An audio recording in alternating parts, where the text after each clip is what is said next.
John Lynch, of course, who's a good friend of yours and mine today, was a safety in Tampa Bay, doing really well, great player, but he wanted more marketing, as every single player who's ever represented does, right?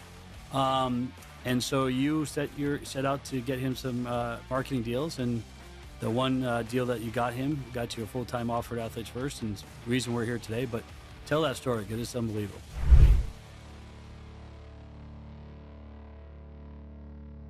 Welcome to our next episode of the Athletes First Family Podcast, Quarterback Series. I'm Brian Murphy, CEO of Athletes First, joined as always by my co-host, AJ Stevens, one of the top negotiators in our industry, and the VP of Athletes First Client Strategy Department. AJ, welcome.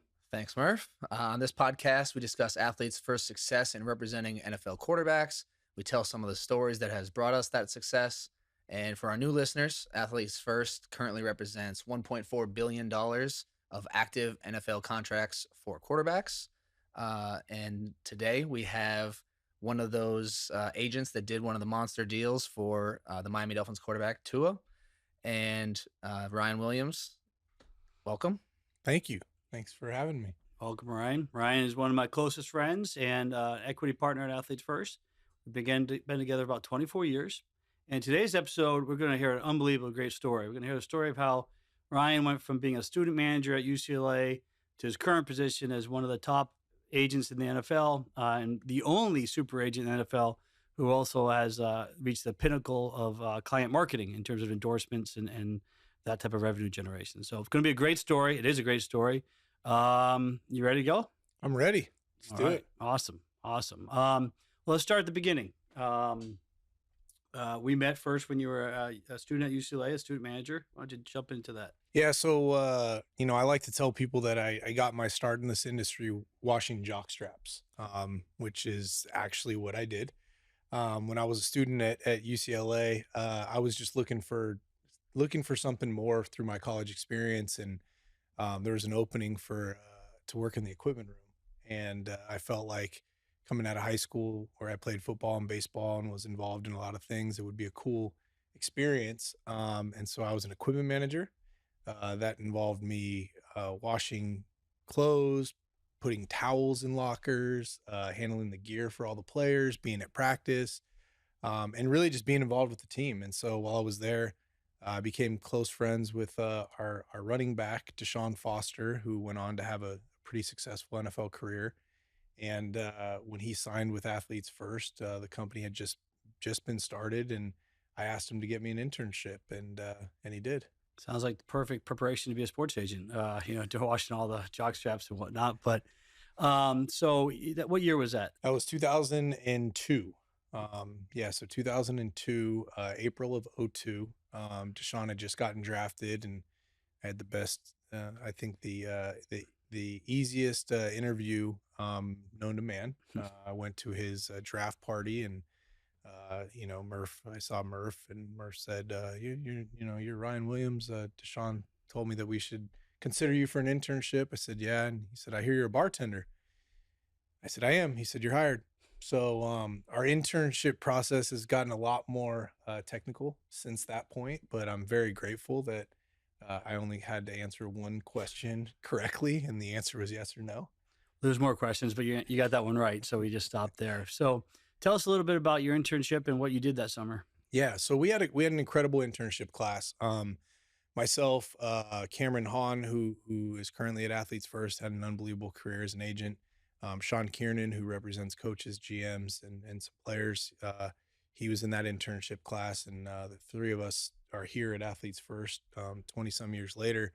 But it was a lot of at the time the company was small, as there was 6 employees and about 25 clients, and we're in the middle of a big lawsuit with SMD at the time. And so we just did whatever we could do to sort of stand out, and whether it was doing copies or pulling contract details or running to pick up phones because someone needed a new phone. I mean, really doing anything. And I tell people, like, in this industry, although then, I was young and didn't really know any different. I tell people now, like, you never stop being an intern when you're a sports agent. Like, all the menial tasks that you had back then, you still do. I tell our interns every year, make sure the refrigerator is stocked, because if you don't, then I am, and I'm an equity partner, and I shouldn't be responsible for that, but I will. And so a lot of that fabric of the internship program and the fabric of what it really takes to be a sports agent was built back then, watching you guys do it, and um, you know, just being involved and being in the mix out of necessity. Yeah, that was our first intern class, and it wasn't really planned. Like Deshaun Foster said, we should hire you as an intern. And Chris Redmond, my first client back in the day of the Ravens from Louisville, told me that I should hire his best friend Cameron Hahn as a intern. I don't know where Sean came from, but like you said, you're all three here now, and so the internship ended. I don't think you got an internship bonus, is what I hear. No, no. But then what happened next? So the internship ended. You go back to UCLA, and then what? So the internship program ended, and I actually went to Europe to study Shakespeare for 3 months. Returned back to the UK. I went to the UK. I did not get an intern bonus. I'm the only intern in the history of Athletes First to not get an internship bonus. And so I studied Shakespeare. I came back from that program. I had a couple classes left to graduate, and I just decided to show up. So I just came back to the office, and I'll never forget you kind of saying like, "What are you doing here?" And I was like, "Oh, I'm interning." And you said, "Well, we don't really need you." And I was like, "Yeah, you do. You need someone to get you lunches and do all the tasks that no one wants to do." And so I just kind of showed up and just never left. Yeah. No, I remember you walking in. I'm like, what's going on here? You know what I mean? We're great, very happy to see you. And like the lack of bonus wasn't because of ability. It was just, we didn't have to. We didn't have to pay you guys back then.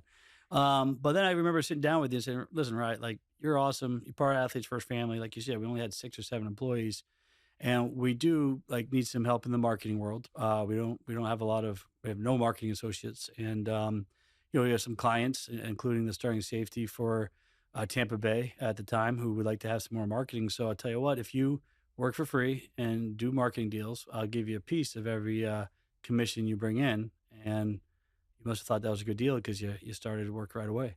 Yeah, I mean, I tell people now, like I was compelled to chase something here at Athletes First, and graduating from UCLA, I had opportunities to go get a real job and actually make money and use my degree.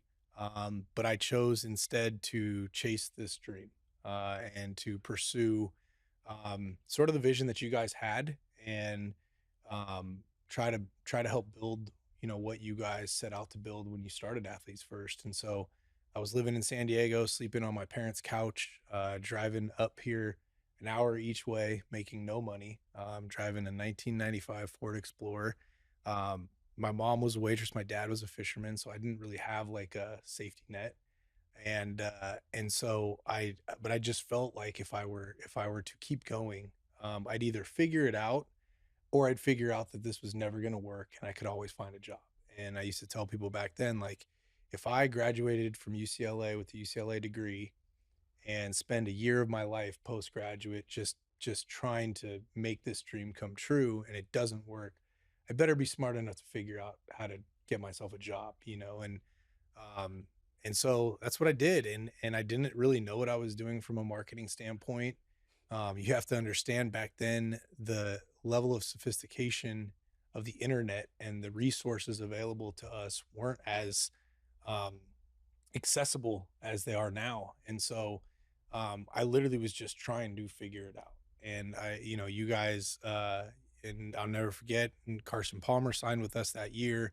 My job that Super Bowl in San Diego was to take Carson Palmer around and basically be his driver for Dave and for Carson. And when you guys rewarded me with a ticket to the game, to the Super Bowl, which I considered selling as I was walking in, because $2,000 sounded like a good deal at the time. And leaving that game, I just kind of felt inspired. And John Lynch won the Super Bowl with Tampa Bay Buccaneers, and so I felt like, hey, I'll take a go at the Super Bowl winner and try and do as many deals as I can for him. And that was kind of what I did. I just put my head down and tried to do marketing deals as best I could.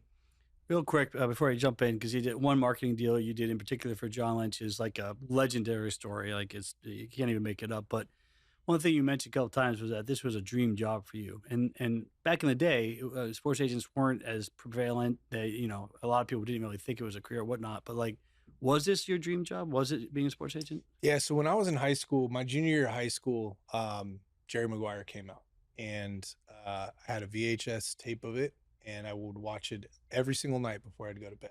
Whether it was 5 minutes, 10 minutes, 30 minutes, whatever, I would just put it on, start, play, stop, play, stop, play, stop. And so I had always thought this was something that I wanted to do. And then when I worked for the football team at UCLA, I got to see how a lot of agents work, but I also got to see how the players were.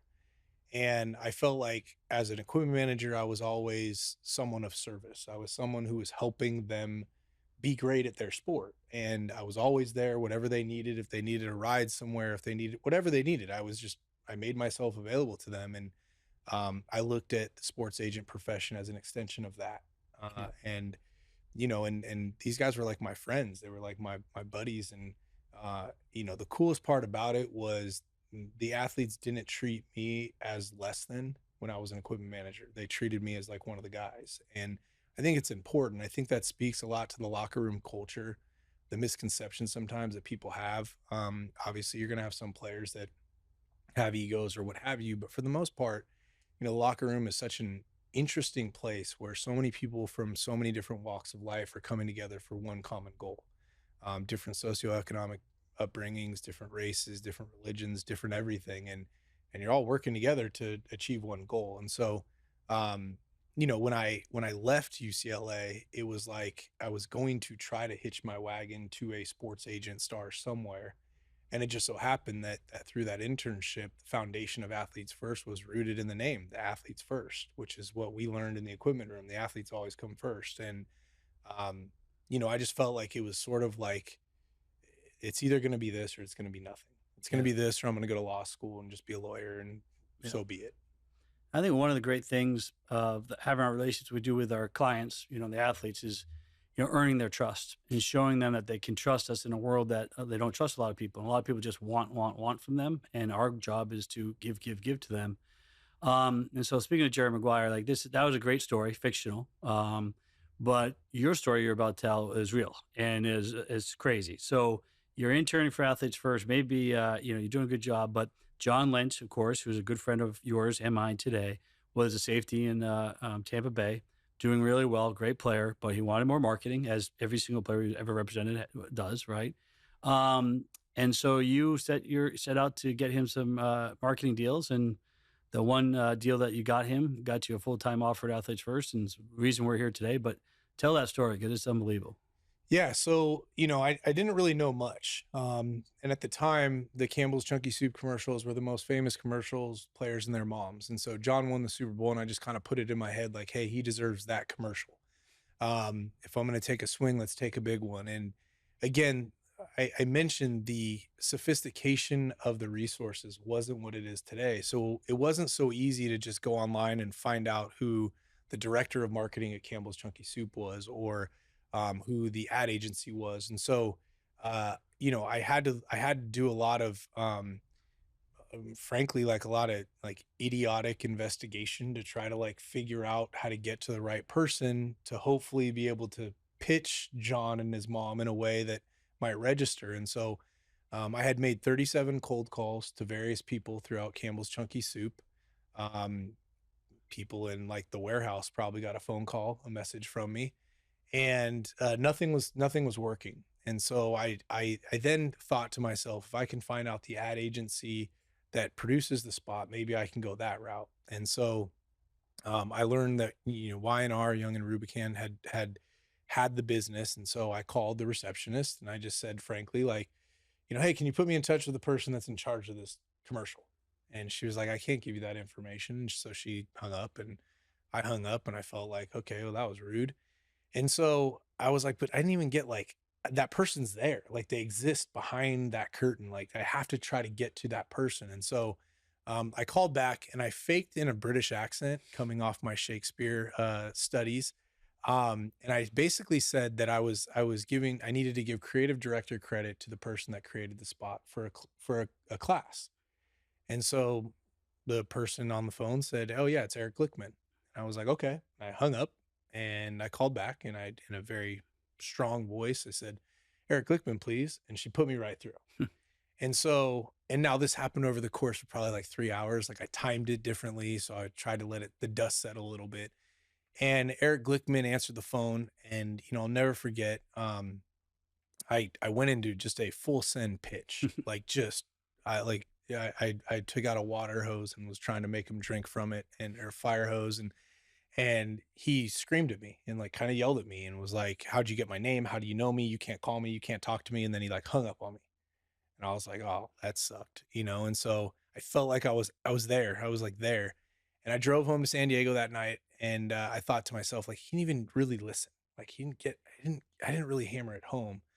Um, and I had always thought like, okay, let's try to be creative. Let's figure out a different way. So I drove home. I went to Starbucks, which was my normal routine. I drive home and then I'd go to Starbucks and I created this Microsoft Word god awful packet. It was terrible. It was like, this is before Photoshop, um, before Canva, before all these cool tools that everybody has now.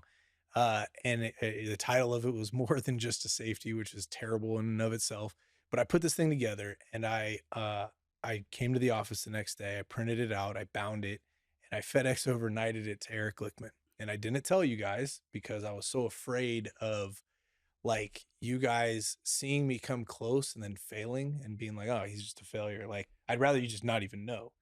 And so I sent it. Now I had told some of my buddies how Eric Glickman had read me the riot act a little bit and had gotten into me. And so a couple weeks later, sitting in the office and call comes in. It's like, Ryan, Eric Glickman's on the phone for you. I was like, this is one of my buddies screwing with me. And so I picked up the phone. I'm like, what do you want? And he's like, seriously, that's how you answer the phone? Like, and I was like, oh my gosh, it's actually you, and we talked and I still had no idea what I was doing. I didn't, I was trying to make it up as I went along. I hadn't even met John Lynch at the time. I'd never met his mom.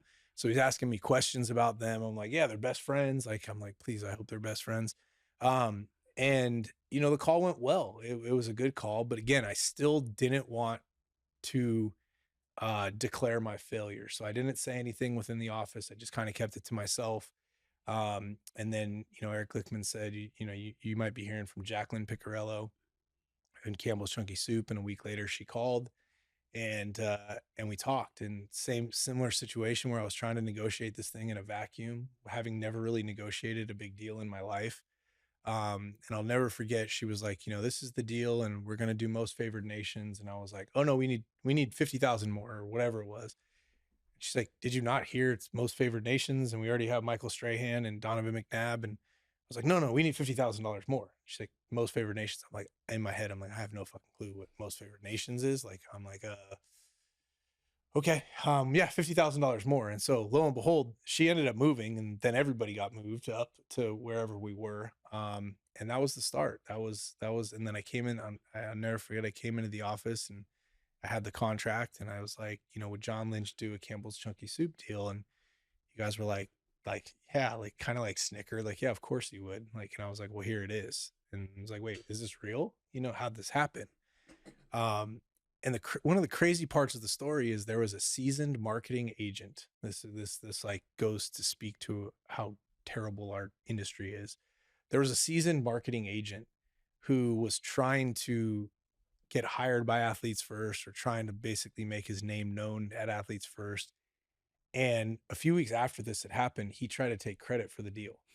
Like he literally was like, told Dave, oh yeah, I got that deal for John Lynch. I'm like, I promise you that's not how this went down, Yeah. but it was an opportunistic opportunity for him to try to like, puff his chest up, and ultimately the deal happened. It's crazy. To put it in perspective, this is 2002, 2003. And like in the time, 20+ years ago, like safeties weren't really, involved with marketing deals. Like Campbell Soup wasn't like one of numerous, it was a big, huge deal. And they just come out with it, I think a couple of years before.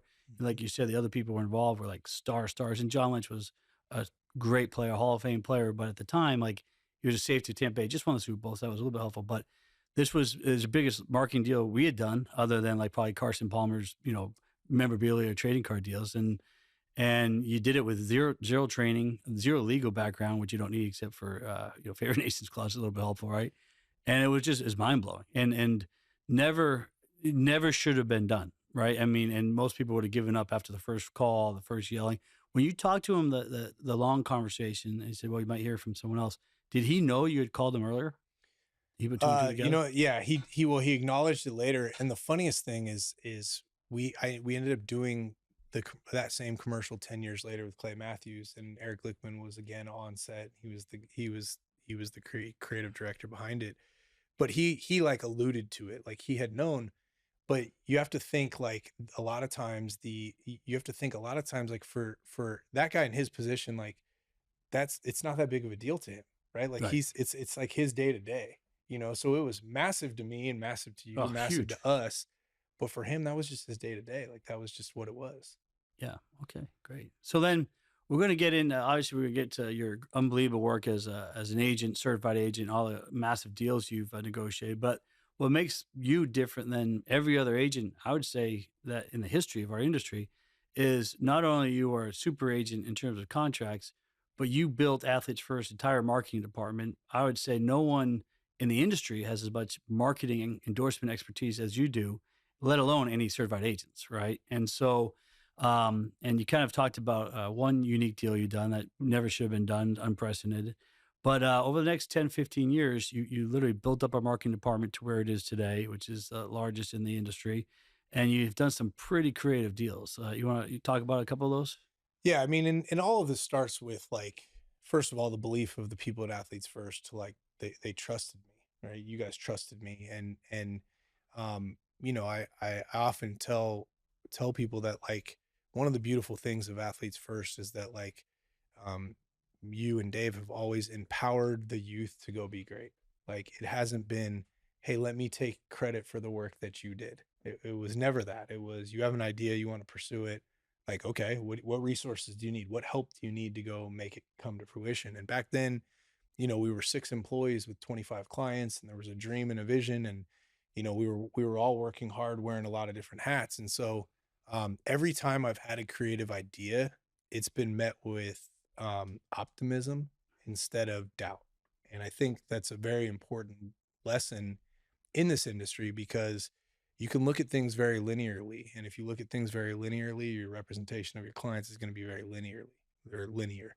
For us, it's always been broad. Like, yeah, the line exists. The contracts are the first and the foremost, but everything on the periphery matters as well. And so, um, one of the first creative deals I ever did was I was fortunate enough to sign Clay Matthews in 2009. And you'll see this now. So when you watch the draft these days, you'll see like players have raising canes on the table, or there's all these brand activations. Um, well, the first one to ever have it was Clay Matthews, and in 2009 he was coming into the draft. Clay was a walk on at USC, and I came up with this idea. I was close with the founders of Muscle Milk, and I came up with this idea where Clay was going to have the cameras on him on day one of the draft. We thought he was going to be a first round pick. And I said to Clay, like, hey, what if I could sell your shirt? And he was like, what do you mean? I said, what if I can get a brand to sponsor your draft day shirt? And he's like, I mean, sounds like free money to me. Cool, let's do it. And so we made a shirt that just simply said walk on. And then underneath it, it was muscle milk. And there was muscle milk all over his house, and his family, everyone in the family wore them. And kind of like a statement piece, like, hey, I'm a first round pick, but I was a walk on. Like I didn't Yeah. start here. And it went crazy. It went viral. Obviously, he gets drafted. First interview he does on ESPN, he's wearing a walk on shirt with muscle milk. Muscle milk was so excited about it. So grateful. Clay became a brand ambassador for theirs for a number of years. And so that was kind of like the start. And we always tried to push the envelope with it. At a player a few years later, Charles Harris, and he was invited to the draft. And he couldn't go because his mom has MS. And so he was going to watch from home and the cameras were going to be there. And so I called a friend of mine, Troy Link. He owns a company called Jack Link's Beef Jerky. And I said, Troy, like, this is the craziest idea. It's either going to be really, really awesome or it's going to be really, really dumb. And he's like, what is it? I said, well, your mascot is a Sasquatch. And I have a player who can't go to the draft. Um, I think it'd be really, really cool if we put the actual Sasquatch behind him during the draft. And so he gets the phone call that he's getting drafted, and the cameras go to him on ESPN NFL Network, and there's a literal Sasquatch sitting behind him. Like everyone will be like, "What is this? This is crazy."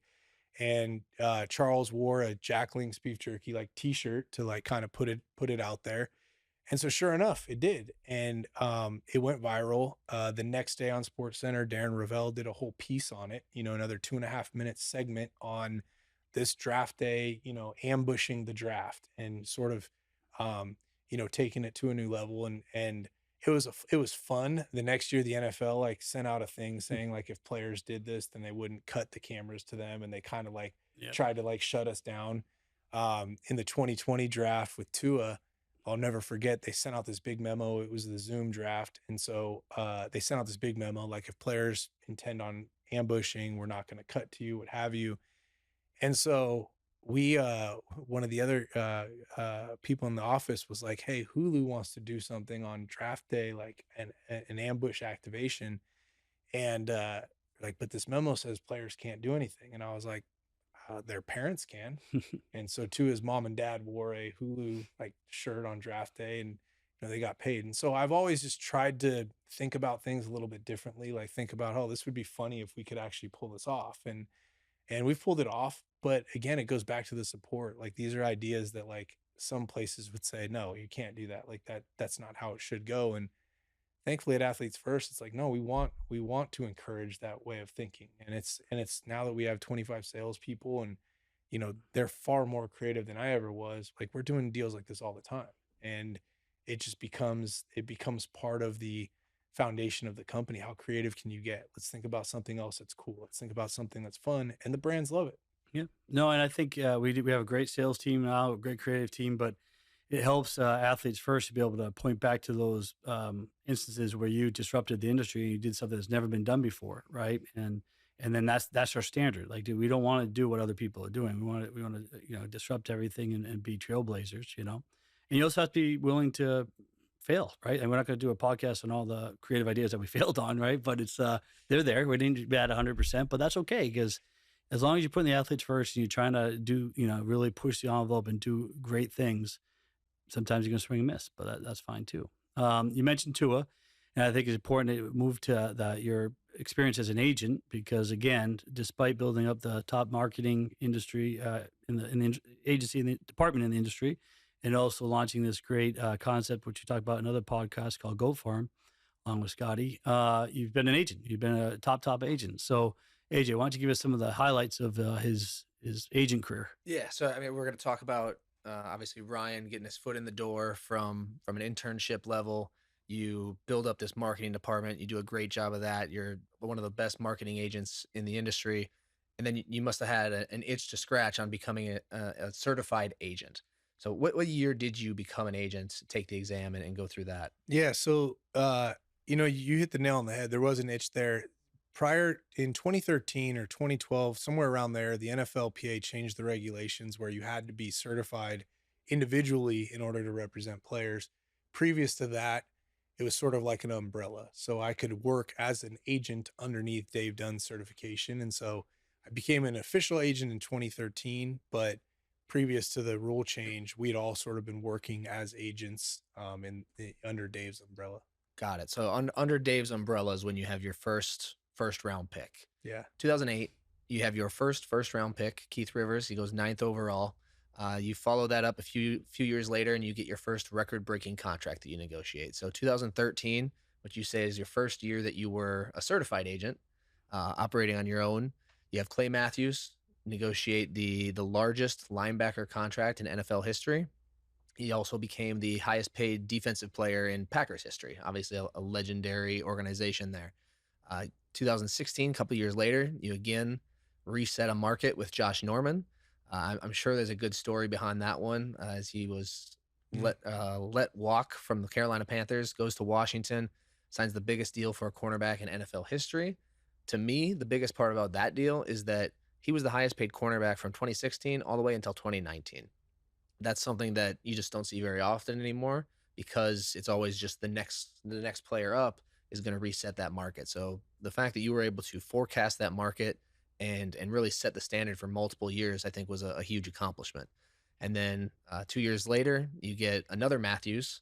Jake Matthews is up for a deal as the Falcons' left tackle, and he gets the largest extension for a left tackle in NFL history at the time. So another big deal. So it's not like the Tua deal was Ryan's first foray into breaking records, but we get to 2024, and you do have your best year on record so far. You have the Brandon Ayuk deal, the Tua deal, and a couple of other deals. You have a first round pick, and you have $450 million in negotiated contracts, all done in 2024. Brandon Ayuk's negotiation, we could probably make a whole podcast about that one with the twists and turns and everything that took throughout the offseason this year. And really the reason we're here is to talk about the Tua deal and the biggest contract that you've ever negotiated. It was the biggest 4-year contract in NFL history when it was done. So hats off to you on that huge accomplishment. Thank you. Thank you. Lots of success over the years, and you just talked about the record-breaking deals. Obviously, there's other types of deals that are just as historical and monumental for the player themselves, right? But the next episode, we're going to jump into the whole Tua relationship and negotiation. But real quick on this offseason, like you said, we don't want to go through the whole Brandon Ayuk negotiation. It's somewhat complicated, but just touch upon like 2 of the deals you did this offseason were Brandon Ayuk, which you negotiated, the team negotiated, led by you, with John Lynch, the same John Lynch who was in your wedding and who got the Campbell soup deal, right? And then also you negotiated a deal to make Deshaun Foster the head coach of UCLA, which is just crazy to me. So this year, how old are you, Ryan? 44. 44 years old, kind of like a full cycle, right? With Deshaun coming back to Deshaun and John. The Deshaun contract was done in the stadium of the Super Bowl that John Lynch's team was playing in. Literally, I was sitting in the seat. That's crazy. Negotiating Deshaun's contract to kind of have this full circle. So how did that make you feel? Like coming back full circle with, like as you just said, with John Lynch and Ayuk, and then Deshaun's own deal. Like it had to be just surreal. Yeah, I mean it's this industry has a tendency to bring a lot of tears. Yeah. There's players that get injured and lose their careers, and you cry over it. There's draft day phone calls that change people's lives, and the entire room erupts in tears. I will say, like, when Deshaun called me, I was at the Super Bowl the night before the Super Bowl, Saturday night, and he called like 4 times. And I just recently helped him become the running back coach of the Raiders. So he left UCLA, went with the Raiders, and I said to the Raiders, I said, look, the only thing that I just need to like say is there's a chance he gets the UCLA head coaching job. And the Raiders were awesome. They were like, we're never going to block him from that. If he has that opportunity, by all means, like he can, we want him to take that. And so the night before the Super Bowl, I get a series of phone calls from Deshaun, and I was inside our Athletes First house. Like we have the big party, and I text him. I say, are you good? Because normally if a player calls twice in a row, then it's like, it's an emergency. And so he's like, we need to talk. And so I step outside and I'm like, what's up? And he's like, UCLA wants to make me the head coach. It's like, I need you to negotiate the deal. And I don't do coaches. I don't represent coaches. And so I was like, Deshaun, like we have a whole coaching department. And he said, Ryan, no. He said, I need it. I need you to do it. Like you can, lean on one of the lawyers in your office. And thankfully our general counsel had worked on Chip Kelly's deal previous. So, he had some information, but he didn't want anyone to know, and he didn't want anyone involved. And he's like, they're going to call you tomorrow at 6 a.m. to start negotiating. And just a little background, like Athletes First has an entire coaching department, front office department run by legendary Trace Armstrong, and have done hundreds and hundreds of deals. But this was one that had to keep very confidential in the inner circle. It was very quiet, the way UCLA like kind of handled their process. And so, and Deshaun felt that Trace might represent someone else who was in the running. And again, he didn't even really know who Trace's clients were. He just figured coaching agent, I want my own guy. Yeah. And so literally I started at 6 a.m. on Super Bowl Sunday. I rode to the stadium with John Lynch's family and the 49ers family members negotiating the contract in the back of the bus. John Lynch's brother actually went to UCLA. And so it was very, very hard to like keep the secret from him. Then we went to the tailgate party, which is what everyone goes to prior to Super Bowl. Then I was literally pacing back and forth on the phone there. And then I went into the stadium, and I was in the stadium literally negotiating at my seat. And in any of these negotiations, there always comes the common misconception is that the talent, whether it's a coach or a player, is just sitting there like calm, like ready for like whatever's gonna happen is gonna happen and it's okay. These are life-changing moments. Any of these contracts that AJ mentioned, it literally changes like lives. And so you're not dealing with necessarily an unemotional object. Like you're dealing with a human who on one hand, life is about to change based on how you handle their business. Yep. You handle it poorly, then their life maybe not change, doesn't change. If you handle it well, then their life changes even better, right? And so you can imagine starting at 6 a.m., getting through Super Bowl. It was about 5 minutes. It's funny, one of the guys in our office who was sitting next to me, the Usher halftime show was going on, and he took a video of the halftime show, and then he panned the camera to me looking at Deshaun's contract on my phone, and so there was about 5 minutes left in the third quarter. And finally I said to UCLA, like, we had a very principled stance of what we wanted to accomplish. And Deshaun was freaking out. I just finally said to UCLA, like, you need to get here or else we're going to transfer every player in the transfer portal tomorrow, and they did, and they took care of him. And, Deshaun was elated, and we left the stadium. When I left the stadium, we had a phone call where it was just like, this is the coolest thing that's ever happened, and again, not the biggest deal. It's not a record breaking contract, but it's a life-changing contract for a dear friend who got me my start in this industry. Yep. You went from washing his jockstrap to getting him his dream job. Yeah. That's quite a transition. Yeah.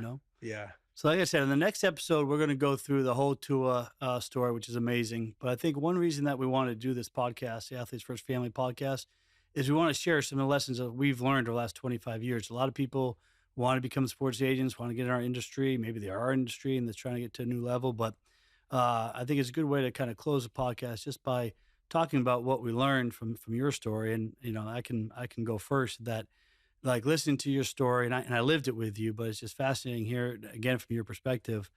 And what I learned is just it's all about the relationships. We have a saying at Athletes First that if you do the right things with the right people for the right reasons, everything's going to work out all right. And obviously that's been challenged a couple of times. But listening to your story, like you were not in a power position as a student manager or as an intern, but you did everything you could to put the athletes first, the clients first, and take care of Deshaun, take care of John Lynch. And but for those relationships, we're not here today. And I don't mean just you, but Athletes First is nowhere close to where we are today if you hadn't come along based on those relationships. So I think the lesson I take away from today is, like, no matter where you are, no matter what position you have, like, you got to treat people the right way. You got to service them. You got to be there for them. You got to earn their trust.